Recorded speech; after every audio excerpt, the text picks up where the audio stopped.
നമസ്കാരം എല്ലാവർക്കും competitive exam കോർണറിന്റെ പുതിയൊരു വീഡിയോയിലേക്ക് സ്വാഗതം. അപ്പോൾ university assistant sub inspector of പോലീസിന് വേണ്ടിയിട്ട് നമ്മൾ ടൈം ടേബിൾ ബേസ് ചെയ്തിട്ടുള്ള ക്ലാസ്സുകൾ ആരംഭിക്കുന്നതിന്റെ ഭാഗമായിട്ട് നമ്മൾ യൂണിവേഴ്സിറ്റി അസിസ്റ്റന്റ് ഫസ്റ്റ് വീക്കിൽ കോൺസ്റ്റിറ്റ്യൂന്റ് അസംബ്ലി ആണ് ആദ്യത്തെ ടോപ്പിക് എന്ന് പറയുന്നത് കോൺസ്റ്റിറ്റ്യൂഷനകത്ത്. അത് നമ്മൾ ഓൾറെഡി ലക്ഷ്മികാന്തിന്റെ ടെക്സ്റ്റ് ബുക്ക് നോക്കിയിട്ട് കംപ്ലീറ്റ് വീഡിയോ എടുത്ത് ഇട്ടിട്ടുണ്ട്, നേരിട്ടുള്ളത്. അതായത് ബോർഡിൽ എടുത്ത വീഡിയോ ഉണ്ട്, അതിന്റെ ഞാൻ ഡിസ്ക്രിപ്ഷൻ ബോക്സിൽ ലിങ്ക് കൊടുത്തിരിക്കാം. നമ്മൾ പലവട്ടം ഷെയർ ചെയ്താണ് ടെലഗ്രാമിലൊക്കെ. അത് കണ്ടതിന് ശേഷം നിങ്ങൾ ഇത് കാണുക, കാരണം അത് കണ്ടതിന് ശേഷം മാത്രം റിവിഷൻ എന്നുള്ള പർപ്പസിന് വേണ്ടിയിട്ട് ഈ ഒരു ക്ലാസ് കാണാനായിട്ട് ശ്രമിക്കുക. ഇതിനകത്ത് നമ്മൾ എന്താണ് കോൺസ്റ്റിറ്റ്യൂന്റ് അസംബ്ലി എന്നും പ്രധാനപ്പെട്ട ഏതൊക്കെ കമ്മിറ്റികൾ ഉണ്ടായിരുന്നു, അതിന്റെ ചെയർമാൻമാർ ആരൊക്കെയാണ്, പിന്നീട് കോൺസ്റ്റിറ്റ്യൂന്റ് അസംബ്ലിയുമായിട്ട് റിലേറ്റ് ചെയ്ത് വന്നിട്ടുള്ള പ്രധാനപ്പെട്ട മാറ്റങ്ങൾ, അതിന്റെ ഫാക്ട്സ്, അങ്ങനെയുള്ള കാര്യങ്ങളൊക്കെയാണ് ഉൾപ്പെടുത്തിയിരിക്കുന്നത്. അപ്പം എളുപ്പത്തിൽ പോകുന്ന ഒരു ക്ലാസ് ആയിരിക്കും ഇത്. ഡീറ്റെയിൽഡ് ആയിട്ട് പഠിച്ചതിന് ശേഷം റിവിഷൻ പർപ്പസ് എന്നുള്ള രീതിയിലാണ് നമ്മളിത് യൂസ് ചെയ്യുന്നത്. അപ്പൊ ആദ്യമായിട്ട് കോൺസ്റ്റിറ്റ്യൂന്റ് അസംബ്ലി എന്താണെന്ന് നമുക്കറിയാം. എന്തായിരുന്നു കോൺസ്റ്റിറ്റ്യൂന്റ് അസംബ്ലിയുടെ ആവശ്യകത? ഇന്ത്യക്ക് ഒരു ഭരണഘടന വേണം. ആ ഭരണഘടന നിർമ്മിക്കാനായിട്ട് ഒരു സഭ വേണം. അതാണ് കോൺസ്റ്റിറ്റ്യൂന്റ് അസംബ്ലി എന്ന് പറയുന്നത്, അല്ലെ? ഭരണഘടനാ നിർമ്മാണ സഭ. എന്തിനു വേണ്ടിയിട്ട്? ഭരണഘടന നിർമ്മിക്കാൻ ഒരു സഭ വേണം. അതാണ് കോൺസ്റ്റിറ്റ്യൂന്റ് അസംബ്ലി അഥവാ ഭരണഘടനാ നിർമ്മാണ സഭ. ഈ ഒരു ഭരണഘടനാ നിർമ്മാണ സഭ എന്ന് പറയുന്ന ഒരു ആവശ്യം ആദ്യമായിട്ട് മുന്നോട്ട് വെക്കുന്നത് ആരാണ്? എം.എൻ. റോയി ആണ്, അല്ലെ? എം.എൻ. റോയി ആണ്. അദ്ദേഹം ഒരു supporter of radical democracy and pioneer of the communist movement in India. അതൊക്കെ നിങ്ങൾക്ക് അറിയാവുന്ന കാര്യമാണ് എം.എൻ. റോയിയെ പറ്റിയിട്ട്. അദ്ദേഹമാണ് ഈ ഒരു കോൺസ്റ്റിറ്റ്യൂന്റ് അസംബ്ലി എന്ന് പറയുന്ന ഒരു ആശയം മുന്നോട്ട് വെക്കുന്നത്. ഏത് വർഷം? 1934 ഡിസംബറിലാണ് അദ്ദേഹം ഈ ഒരു ആശയം മുന്നോട്ട് വെക്കുന്നത്. അതിന്റെ ഫലമായിട്ട് ഒരു കോൺസ്റ്റിറ്റ്യൂന്റ് അസംബ്ലി ഫോം ചെയ്യുന്നു. തുടക്കത്തിൽ അത് 389 ആൾക്കാരടങ്ങുന്ന ഒരു കമ്മിറ്റി ആയിരുന്നു. 389. അപ്പൊ ആ ഇടയ്ക്കാണ് എന്ത് വരുന്നത്? നമ്മുടെ പാർട്ടീഷൻ വരുന്നത്. പാകിസ്ഥാൻ, ഇന്ത്യ എന്ന രണ്ട് രീതിയിൽ പാർട്ടീഷൻ ചെയ്യാം എന്നുള്ളൊരു തീരുമാനം വരുന്നു. അതിന്റെ ഭാഗമായിട്ട് ഈ 389 എന്നുള്ള മെമ്പേഴ്സിനെ, ഇലക്ടഡ് മെമ്പേഴ്സിന്റെ എണ്ണം 299 ആയിട്ട് ചുരുങ്ങി. ഇതൊക്കെ നമ്മൾ പഠിച്ചിട്ടുണ്ട്. 299 ആയിട്ട് ചുരുങ്ങി. The assembly met for the first time in New Delhi 9th December 1946. Assembly ആദ്യമായിട്ട് കൂടിയത്, അതായത് ഭരണഘടനാ നിർമ്മാണ സഭ ആദ്യമായി കൂടിയത് എന്നാണ്? 1946 ഡിസംബർ 9-നാണ്. അതുപോലെ ഏറ്റവും അവസാനത്തെ സെഷനും പഠിച്ചു വെക്കുക. 24 ജനുവരി 1950. അതോടുകൂടി ഇത് പിരിച്ചുവിട്ടു. അപ്പം ഒന്നുകൂടെ ഞാൻ പറയാം ആദ്യം തൊട്ട്. കോൺസ്റ്റിറ്റ്യൂന്റ് അസംബ്ലി എന്ന് പറഞ്ഞു കഴിഞ്ഞാൽ ഭരണഘടനാ നിർമ്മാണ സഭ. ഇന്ത്യക്ക് ഒരു ഭരണഘടന വേണം. അത് നിർമ്മിക്കാൻ ആര് വേണം? ഇന്ത്യക്കാരായിട്ടുള്ള ആൾക്കാരുടെ ഒരു സമിതി വേണമെന്ന് തീരുമാനിക്കപ്പെട്ടു. ഈ ഒരു ആശയം ആദ്യമായിട്ട് മുന്നോട്ട് വയ്ക്കുന്ന എം.എൻ. റോയി ആയിരുന്നു, ഡിസംബർ 1934. അതിന്റെ ഫലമായിട്ട് ഏകദേശം 389 അംഗങ്ങളെ ഇലക്ട് ചെയ്യപ്പെടുന്നു. എന്നാൽ പാർട്ടീഷൻ കാരണം, അതായത് പാകിസ്ഥാൻ, ഇന്ത്യ എന്ന് രണ്ടായിട്ട് പാർട്ടീഷൻ ചെയ്യുന്നതിന്റെ ഫലമായിട്ട് ആ ഒരു എണ്ണം 299 ആയിട്ട് കുറഞ്ഞു. അതിനുശേഷം പഠിച്ചു വെക്കേണ്ടത്, ആദ്യമായി ഭരണഘടനാ നിർമ്മാണ സഭ കൂടുന്നത് ഡിസംബർ 9, 1946-നും അതിന്റെ അവസാനത്തെ സെഷൻ, അതായത് ഭരണഘടന നിർമ്മിച്ചു കഴിഞ്ഞു കഴിഞ്ഞാൽ ഇത് പിരിച്ചുവിടാമല്ലോ, അതിന്റെ അവസാനത്തെ സെഷൻ കൂടിയത് 24 ജനുവരി 1950-ലാണ്. സംശയമില്ലല്ലോ. നോക്കി നോക്കാം. ബാക്ക്ഗ്രൗണ്ട് ആണ് നമ്മൾ പറയാൻ പോകുന്നത്. നമ്മൾ ഓൾറെഡി പറഞ്ഞു, എം.എൻ. റോയി ആണ് ആദ്യമായിട്ട് ഒരു കോൺസ്റ്റിറ്റ്യൂന്റ് അസംബ്ലിയെ പറ്റിയിട്ട് പ്രപ്പോസ് ചെയ്തത്, ആ ഐഡിയ. അതിനുശേഷം എന്താണ്? ഇന്ത്യൻ നാഷണൽ കോൺഗ്രസ് അതൊരു ഒഫീഷ്യൽ ഡിമാൻഡ് ആയിട്ട് 1935 മുന്നോട്ട് വെക്കുന്നു. In INC Lucknow section held on 16th April 1936 was presided by Pandit Jawaharlal Nehru, where the official demand for the establishment of Constituent Assembly was raised. അപ്പൊ ആദ്യത്തെ ചോദ്യം എന്താണ്? ആദ്യമായിട്ട് ഈ ഒരു ഐഡിയ മുന്നോട്ട് വെക്കുന്ന എം.എൻ. റോയി 1934. അതിനുശേഷം ഒഫീഷ്യൽ ഡിമാൻഡ് ആയിട്ട് ഇന്ത്യൻ നാഷണൽ കോൺഗ്രസ് 1935 വെച്ചു. അങ്ങനെ INCയുടെ ലക്നൗ സെക്ഷൻ വരുന്നു ഏപ്രിൽ 16, 1936. ആ ലക്നൗ സെക്ഷന്റെ പ്രസിഡന്റ് ആരായിരുന്നു? പണ്ഡിറ്റ് ജവഹർലാൽ നെഹ്റു ആയിരുന്നു. അദ്ദേഹം ഒഫീഷ്യലായിട്ട് ഈ ഒരു ഡിമാൻഡ് പറയുന്നു. മനസ്സിലായല്ലോ? ഒഫീഷ്യലായിട്ട് പറഞ്ഞത് പണ്ഡിറ്റ് ജവഹർലാൽ നെഹ്റു ലക്നൗ സെക്ഷനിൽ 1936 April 16-നാണ്. They rejected the proposed idea in the Government of India Act 1935 as it is imposed a constitution that was not accepted by Indians. നമുക്കറിയാം 1935 ഗവൺമെന്റ് ഓഫ് ഇന്ത്യ ആക്ട് ആ സമയത്ത് വന്നിട്ടുണ്ടായിരുന്നു. അപ്പൊ അതിനകത്ത് ഇന്ത്യക്കാർക്ക് എന്താണ് ഇമ്പോസ് ചെയ്തിരുന്ന കോൺസ്റ്റിറ്റ്യൂഷൻ ഇന്ത്യക്കാർക്ക് അക്സെപ്റ്റ് ചെയ്യാൻ പറ്റുന്നതായിരുന്നില്ല. It was then when C Rajagopalachari demanded the setting up of a constituent assembly on 15th November 1939. അപ്പൊ ഇതിനൊക്കെ ശേഷം രാജഗോപാലാചാരി എന്ത് പറയുന്നു? 1939 നവംബർ 15-ന് ഒരു കോൺസ്റ്റിറ്റ്യൂന്റ് അസംബ്ലി വേണമെന്ന് ഉറപ്പിച്ചു പറയുന്നു. അത് എന്തിന്റെ ബേസിസിലായിരിക്കണം? അഡൽട്ട് ഫ്രാഞ്ചൈസിന്റെ ബേസിസിലായിരിക്കണം ഈ ആൾക്കാരെ സെലക്ട് ചെയ്യുന്നത്. ഈ ഒരു ഡിമാൻഡ് ആര് അംഗീകരിക്കുന്നു? ബ്രിട്ടീഷുകാർ അംഗീകരിക്കുന്നു. എന്തില്? എവിടെ വെച്ചിട്ട്? ഓഗസ്റ്റ് ഓഫറിൽ വെച്ചിട്ട്. 1940 ഓഗസ്റ്റ് ഓഫറിൽ ഈ ഒരു ഡിമാൻഡ്, അതായത് അഡൽട്ട് ഫ്രാഞ്ചൈസ് വെച്ചിട്ട് ഒരു കോൺസ്റ്റിറ്റ്യൂന്റ് അസംബ്ലി ഫോം ചെയ്യണമെന്ന ശ്രീ രാജഗോപാലാചാര്യയുടെ ആഗ്രഹം അല്ലെങ്കിൽ അവരുടെ ഒരു ആവശ്യം അംഗീകരിക്കുന്നത് ഓഗസ്റ്റ് ഓഫർ 1940 അങ്ങനെ election for the formation of the assembly were held as directed by the cabinet mission plan of 1946.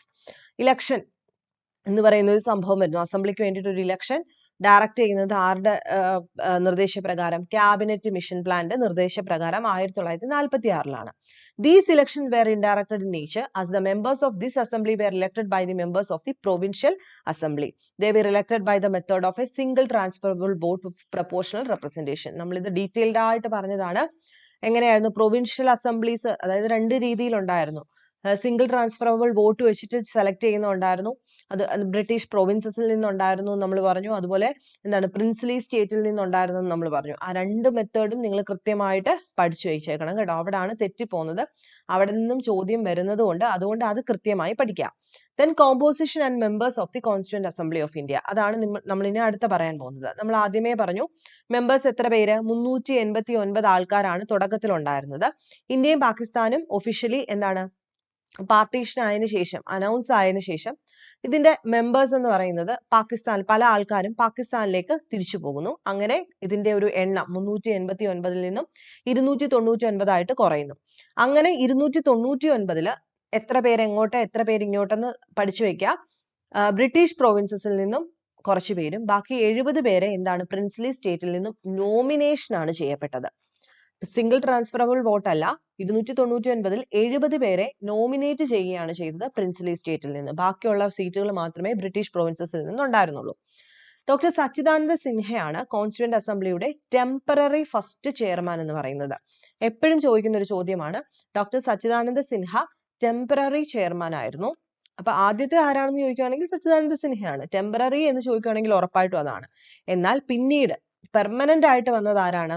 Doctor Rajendra Prasad ആണ്. അപ്പൊ first elected president of the assembly എന്ന് പറയുന്നത് ഡോക്ടർ രാജേന്ദ്ര പ്രസാദ് ആണ്. അതുപോലെ HC മുഖർജി, ഹരേന്ദ്രകുമാർ മുഖർജിയാണ് ഫസ്റ്റ് വൈസ് പ്രസിഡന്റ് എന്ന് പറയുന്നത്. BN റാവു ആയിരുന്നു കോൺസ്റ്റിറ്റ്യൂഷണൽ അഡ്വൈസർ എന്ന് പറയുന്നത്. അപ്പൊ ഇത്രയും കാര്യത്തിൽ സംശയമില്ലല്ലോ. ഇതെല്ലാം സ്ഥിരം ചോദ്യങ്ങളാണ്. ഇതെല്ലാം നമ്മൾ ഡീറ്റെയിൽഡ് ആയിട്ട് പറഞ്ഞതുമാണ്. ഇനി പ്രധാനപ്പെട്ട കമ്മിറ്റികൾ, അതിന്റെ ചെയർമാൻമാര്, ഞാൻ എല്ലാം ഒന്നും പറയുന്നില്ല, ബാക്കിയെല്ലാം നമ്മൾ ഡീറ്റെയിൽഡ് ആയിട്ട് പറഞ്ഞതാണ്. ഓടിച്ചിട്ട് നോക്കണമെന്ന് മാത്രം പറയും. ഡ്രാഫ്റ്റിംഗ് കമ്മിറ്റിയുടെ ചെയർമാൻ ആയിരുന്നു doctor BR Ambedkar. Union constitution committee Jawaharlal Nehru. Union power committee Jawaharlal Nehru. State committee Jawaharlal Nehru ആയിരുന്നു ചെയർമാൻ. ഇനി steering committee doctor Rajendra Prasad ആയിരുന്നു. Rules of procedure committee doctor Rajendra Prasad. അതുപോലെ provincial constitution committee Sardar Vallabhbhai Patel. ഇത്രയുമാണ് പ്രധാനപ്പെട്ട ചെയർമാൻമാരെ ഓർത്തിരിക്കേണ്ടത്. നെക്സ്റ്റ് പ്രധാനപ്പെട്ട ഫാക്ട്സ് ആണ് നമ്മൾ പറയാൻ പോകുന്നത്. എത്ര നാളുകൊണ്ടാണ് കോൺസ്റ്റിറ്റ്യൂഷൻ ഇവർ ഫ്രെയിം ചെയ്തത്? ഏകദേശം 2 വർഷം 11 മാസം 18 ദിവസം കൊണ്ടിട്ടാണ് ഭരണഘടന തയ്യാറാക്കിയത്. The original draft of the constitution were hand written. പ്രധാനപ്പെട്ട ആ ഒരു ഒറിജിനൽ വേർഷൻ എന്ന് പറയുന്നത് കൈകൊണ്ട് എഴുതിയതാണ്. ടൈപ്പ് ചെയ്തതോ പ്രിന്റ് ചെയ്തതോ ഒന്നും അല്ല. They are currently kept in helium filled case within the library of the parliament as it is an invaluable artifact of our history. ഇപ്പോഴും നമ്മുടെ പാർലമെന്റിൽ അത് ഹീലിയം ഫില്ല് ചെയ്തിട്ടുള്ള ഒരു കേസിനകത്ത് ലൈബ്രറിയിൽ സൂക്ഷിച്ചു വെച്ചിട്ടുണ്ട്, എഴുതി തയ്യാറാക്കിയത്. Prem Behari Narain Raizada was the calligraphist. എഴുതിയത് ആരാണ്? പ്രേം ബിഹാരി നരൈൻ ആണ്. അതുപോലെ the constitution of India was written in English and Hindi originally. 2 ഭാഷ, ഹിന്ദിയിലുമുണ്ട് ഇംഗ്ലീഷിലുമുണ്ട്. The Constitution of India has a lot of elements that have been borrowed from the Constitution of countries all across the globe. നമ്മൾ പല കാര്യങ്ങളും പലയിടത്തു നിന്നും കടമെടുത്തിട്ടുണ്ട്. പല എലമെന്റ്സും എവിടെ നിന്നൊക്കെ? Britain, Ireland, Japan, USA, south Africa, Germany, Australia, Canada, ഇങ്ങനെ പല രാജ്യങ്ങളുടെയും പല കാര്യങ്ങളും നമ്മൾ കടമെടുത്തിട്ടുണ്ട്. അതുപോലെ basic structure of the Indian constitution borrow from the government of India act. അത് എപ്പോഴും ചോദിക്കുന്ന ഒരു ചോദ്യമാണ്. നമ്മുടെ ബേസിക് സ്ട്രക്ചർ എവിടെ നിന്നാണ് എടുത്തിരിക്കുന്നത് കോൺസ്റ്റിറ്റ്യൂഷന്റെ? 1935 ഗവൺമെന്റ് ഓഫ് ഇന്ത്യ ആക്ടിൽ നിന്നാണ് ശരിക്കും ഇത് കടമെടുത്തിരിക്കുന്നത്. ശരിക്കും ഈ ഒരു മൊത്തത്തിലുള്ള ഡ്രാഫ്റ്റ് ഒറ്റ നോട്ടത്തിൽ 1935 ഇന്ത്യൻ ഗവൺമെന്റ് ഓഫ് ഇന്ത്യ ആക്ടിന്റെ ഏകദേശം ഒരു രൂപമാണ് നമ്മുടെ ഇന്നത്തെ കോൺസ്റ്റിറ്റ്യൂഷൻ എന്ന് പറയുന്നത്. It is the world lengthiest constitution. ലോകത്തിലെ തന്നെ എഴുതി തയ്യാറാക്കപ്പെട്ട ഏറ്റവും ലെങ്തിയസ്റ്റ് ആയിട്ടുള്ള കോൺസ്റ്റിറ്റ്യൂഷൻ ആണ് ഇന്ത്യൻ കോൺസ്റ്റിറ്റ്യൂഷൻ. അതുപോലെ ഇതൊരു ഫെഡറലും അല്ല, കംപ്ലീറ്റ്ലി ഫെഡറലും അല്ല, യൂണിറ്ററിയും അല്ല. ചില ഫീച്ചേഴ്സ് ഫെഡറൽ സിസ്റ്റത്തിനെയും ചിലത് യൂണിറ്ററി ഫീച്ചേഴ്സും അടങ്ങുന്നതാണ് നമ്മുടെ കോൺസ്റ്റിറ്റ്യൂഷൻ എന്ന് പറയുന്നത്. അതുപോലെ the country follows a bicameral parliamentary form of government. നമ്മുടെ അതിപ്പം ഞാൻ പറയേണ്ട കാര്യമില്ലല്ലോ, ബൈ ക്യാമറൽ പാർലമെന്ററി ഫോം ആണ് നമ്മൾ ഫോളോ ചെയ്യുന്നത്. ഇനി എന്തൊക്കെ കാര്യങ്ങളാണ് ഇതിനകത്ത് ഓർത്തിരിക്കേണ്ടത്? അത് ആദ്യത്തേത് എന്താണ്? കോൺസ്റ്റിറ്റ്യൂന്റ് അസംബ്ലി ഫസ്റ്റ് മെറ്റ് ചെയ്തത് എന്നാണെന്ന് ഞാൻ പറഞ്ഞു, 9 ഡിസംബർ 1946. എല്ലാവർക്കും അറിയാം. അതുപോലെ മറ്റൊരു ഇമ്പോർട്ടന്റ് രണ്ടാമത്തെ പോയിന്റ് ആണ്, മുസ്ലിം ലീഗ് ഇതിനകത്ത് പങ്കെടുത്തോ ഇല്ലയോ? മുസ്ലിം ലീഗ് പങ്കെടുത്തോ? ഇല്ല. കോൺസ്റ്റിറ്റ്യൂന്റ് അസംബ്ലിയിൽ നിന്നും അവര് മാറി നിന്ന് ബോയ്ക്കോട്ട് ചെയ്യുകയാണ് ഈ മീറ്റിംഗ് ചെയ്തത്. This allied with the demand for the partition of the country. അതായത് പാകിസ്ഥാൻ പാർട്ടീഷൻ ചെയ്ത് കൊടുക്കണം എന്നുള്ള ആവശ്യത്തിന്റെ ഭാഗമായിട്ട് മുസ്ലിം ലീഗ് കോൺസ്റ്റിറ്റ്യൂന്റ് അസംബ്ലിയിൽ പങ്കെടുത്തില്ല, അവര് ബോയ്ക്കോട്ട് ചെയ്തു. അതുപോലെ ഒബ്ജക്റ്റീവ് റെസൊല്യൂഷൻ ആരാണ് എഴുതി തയ്യാറാക്കിയത്? നമുക്കറിയാം, ജവഹർലാൽ നെഹ്റു ആണ് ഒബ്ജക്റ്റീവ് റെസൊല്യൂഷൻ എഴുതിയത്. അത് എന്നാണ്? ഡിസംബർ 13, 1946 അവതരിപ്പിച്ചു. എന്താണ് ഒബ്ജക്റ്റീവ് റെസൊല്യൂഷൻ? അത് പിന്നീട് എന്തായിട്ട് മാറി നമുക്കറിയാം, പ്രിയാമ്പിൾ ആയിട്ട് മാറി അല്ലെ? അത് പ്രിയാമ്പിൾ ആയിട്ട് മാറുകയാണ് ചെയ്തത്. ഒബ്ജക്റ്റീവ് റെസൊല്യൂഷൻ എന്ന് വെച്ച് കഴിഞ്ഞാൽ എന്താണ്? അതിനകത്ത് hopes, aspirations and the values of the constitutional makers ആണ് ശരിക്കും എഴുതിയിരിക്കുന്നത്. It guarantee the people of India social economic political justice. അതായത് ഇത് ഗ്യാരണ്ടി ചെയ്യുന്ന എന്താണ്? സോഷ്യൽ എക്കണോമിക് പൊളിറ്റിക്കൽ ജസ്റ്റിസ് ആൾക്കാർക്ക് ഗ്യാരണ്ടി ചെയ്യുന്നു. അതുപോലെ ഫണ്ടമെന്റൽ ഫ്രീഡം കൊടുക്കുന്നുണ്ട്, ഇക്വാലിറ്റി പ്രൊവൈഡ് ചെയ്യുന്നുണ്ട്. ഇതെല്ലാം ആണ് നമ്മുടെ പ്രിയാമ്പിളുള്ള അല്ലെ? അപ്പൊ ഒബ്ജക്റ്റീവ് റെസൊല്യൂഷൻ ആണ് നമ്മുടെ പ്രിയാമ്പിൾ ആയിട്ട് മാറുന്നത്. ഇത് 22 ജനുവരി 1947 പ്രിയാമ്പിൾ ആയിട്ട് അംഗീകരിക്കുന്നത്. ഇനി എന്നാണ് നാഷണൽ ഫ്ലാഗ് അഡോപ്റ്റ് ചെയ്തത്? 1947 ജൂലൈ 22. അതായത് പ്രിയാമ്പിൾ 1947 ജനുവരി 22, 1947 ജൂലൈ 22 നാഷണൽ ഫ്ലാഗ് അഡോപ്റ്റ് ചെയ്യുന്നത്. ഇനി എത്ര നാൾ കൊണ്ടാണ് നമ്മൾ പറഞ്ഞു? 2 years 11 months 18 days എന്ന് ചിലയിടത്തുണ്ട്, 17 ദിവസം എന്ന് ചിലയിടത്തുണ്ട് കേട്ടോ. അപ്പൊ ഓപ്ഷൻ നോക്കിയിട്ട് നിങ്ങൾ എഴുതുക. പുസ്തകത്തിലെ 18 എന്നാണ് കിടക്കുന്നത്, ഇപ്പൊ ഞാൻ എഴുതിയതിന്റെ 18 ദിവസം എന്നാണ് ടെക്സ്റ്റ് ബുക്കിൽ കിടക്കുന്നത്. ഏകദേശം 64 ലക്ഷം രൂപയാണ് ഇത് ഫ്രെയിം ചെയ്യുന്നതിന് ആവശ്യമായിട്ട് വന്നത്. ഇനി നമ്മുടെ നാഷണൽ ആന്തം സെലക്ട് അല്ലെങ്കിൽ അഡോപ്റ്റ് ചെയ്തത് 24 ജനുവരി 1950 എത്ര പാർട്ടാണ് ഉണ്ടായിരുന്നത്? How many articles are in the constitution? 22 പാർട്ടും 395 ആർട്ടിക്കിളും 8 ഷെഡ്യൂളുമാണ് അന്നുണ്ടായിരുന്നത്. ഇനി how many sections did the constituent assembly meet for? എത്ര സെക്ഷൻ കൂടി? 11 സെക്ഷൻ ആണ് ഇവർ കൂടിയിരുന്നത് കേട്ടോ. Assembly had met for 11 section. When was the draft of the Indian Constitution published? എന്നാണ് ഇതിന്റെ ഡ്രാഫ്റ്റ് തയ്യാറാക്കിയത്, പബ്ലിഷ് ആക്കിയത്? ഇത് ജനുവരി 1948 പബ്ലിഷ് ചെയ്തത്. എന്തിനു വേണ്ടിയിട്ടാണ് പബ്ലിഷ് ചെയ്തത്? ആൾക്കാരുടെ ഫീഡ്ബാക്കിന് വേണ്ടിയിട്ടാണ്. 8 മാസത്തോളം ഇത് ആൾക്കാരുടെ ഫീഡ്ബാക്കിന് വിട്ടു. അതിനുശേഷം എന്തെങ്കിലുമൊക്കെ മാറ്റങ്ങൾ വരുത്തിയതിനു ശേഷമായിരിക്കുമല്ലോ പിന്നെ എഴുതുന്നത്. അപ്പൊ ഇത്രയും പോയിന്റ്സ് ആണ് നമ്മൾ ഓർത്തു വെക്കേണ്ടത്. ഞാൻ കോൺസ്റ്റിറ്റ്യൂന്റ് അസംബ്ലിയുടെ ഡീറ്റെയിൽഡ് ക്ലാസ് എടുത്തിട്ടുണ്ട്. ഇത് റിവിഷൻ മോഡലാണ് നമ്മൾ ചെയ്തത്. ഇതിനകത്ത് നിങ്ങൾ പറഞ്ഞിട്ടില്ലാത്ത പോയിന്റ്സ് ഇമ്പോർട്ടന്റ് അല്ല എന്നല്ല, എങ്കിലും ഏറ്റവും ഇമ്പോർട്ടന്റ് ആയിട്ടുള്ള പോയിന്റ്സ് നമ്മൾ ഡിസ്കസ് ചെയ്ത് റിവിഷൻ ചെയ്ത്. അപ്പൊ എന്തെങ്കിലും നിങ്ങൾക്ക് പറയാനുണ്ടെങ്കിൽ താഴെ കമന്റ് ചെയ്യുക. അപ്പൊ നിങ്ങൾക്ക് വീഡിയോസ് ഇഷ്ടമാണെന്നുണ്ടെങ്കിൽ ലൈക്ക് ചെയ്യുക, ഷെയർ ചെയ്യുക, സബ്സ്ക്രൈബ് ചെയ്യുക. നെക്സ്റ്റ് വീഡിയോയിൽ കാണുന്നവരെ ബൈ.